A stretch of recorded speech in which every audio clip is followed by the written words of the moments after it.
I grew up very poor. I grew up well below the poverty line, and my uncle, or my great uncle, it's my dad's uncle, he wasn't that great. He was a very wealthy man. He lived across the highway from us, so I grew up with this real separation of poverty and wealth, and it was a very real thing for me. And my great uncle, he would throw these big parties, like a white trash Great Gatsby type thing. Kind of like an OK Gatsby. And one year, he flew in hundreds of pounds of live crawfish from Louisiana. And it was like crawfish everywhere. I mean, they were all over the place, and I could smell the boil from when they started to boil them all the way back at my house. I mean, it was a whole vibe. And then me and my family, we all kind of got involved with it. So the women in the family, they would shuck the corn on the cob, and the men would drink beer. And the women would cut up the sausages and cut up the lemons and the potatoes, and the men would drink beer. And then the women would wash the crawfish in the bag to, get them nice and clean. They'd wash them over and over again until the water just runs completely clear off them, let them know it's ready to cook. And the men would cook those crawfish and drink beer. And my family, with my cousins and my brothers, we all were around the same age, and we didn't eat crawfish at the time, and we love animals. So we devised a rescue mission of sorts. So we took one of those big plastic kiddie pools and drilled a hole in it, put a rope in it, and basically just filled that full of live crawfish. And we had hundreds of them. And then just drug that across the highway. This sounds like it's like a Huck Finn story, but this all really happened to me. And we took him and we dumped him into the creek behind our house. And I learned a lot. I learned that you can't always save everything. And when you do, sometimes you create other problems, because we had just thousands of these bugs. That's essentially what they are, just giant bugs. If you don't know crawfish, just picture if a lobster had stepchildren. Just none of the class or sophistication. And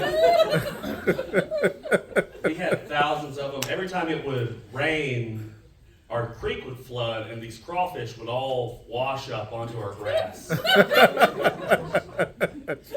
Every single time. And we became less jaded and less heroic as we got older. And so we would walk, and we would pick them out of the grass, we'd take them home, and we would cook them, we would eat them. And we would drink beer, My father passed away when I was 14 years old. And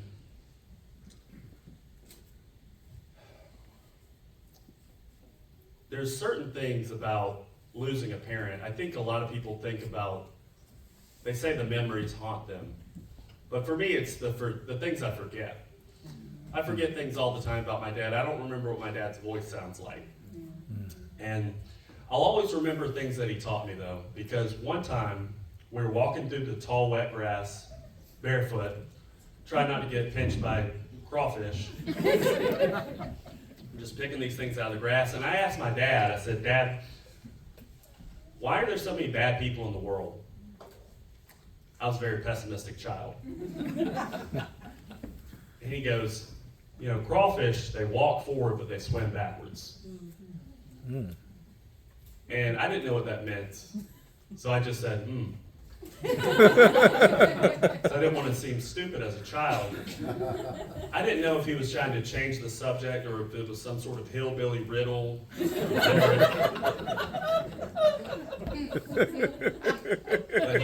he goes, "Son, crawfish walk forward, but they swim backwards." And I spent years and years and years trying to figure out what he meant by that. And I thought, crawfish, they walk pretty slow, but they swim very quickly. So maybe crawfish is a way of teaching us that you know, it's better to get away from something bad than it is to get to something good. And I thought, you know, maybe it's just a nostalgia thing. Maybe crawfish are so desperate to get back to where they came from that they want to get there as quickly as possible, so they flap their powerful tail and they're right back. And then I thought, you know, maybe it's a cautionary tale for being in the wrong place at the wrong time, because crawfish, when they're in the water and a predator wants to grab them, they can swim real fast, get away.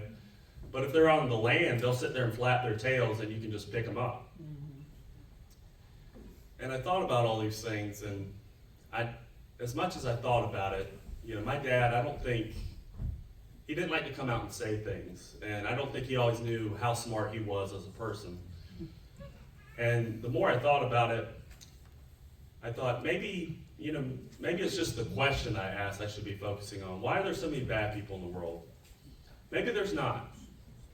Maybe most people are basically good. Maybe they just walk towards the wrong thing and they're trying as hard as they can to get away from it. Or maybe they're in the wrong place at the wrong time. Or they're just nostalgic. They're living in the past when they really should be living in the here and now. Maybe that's really what's going on with people.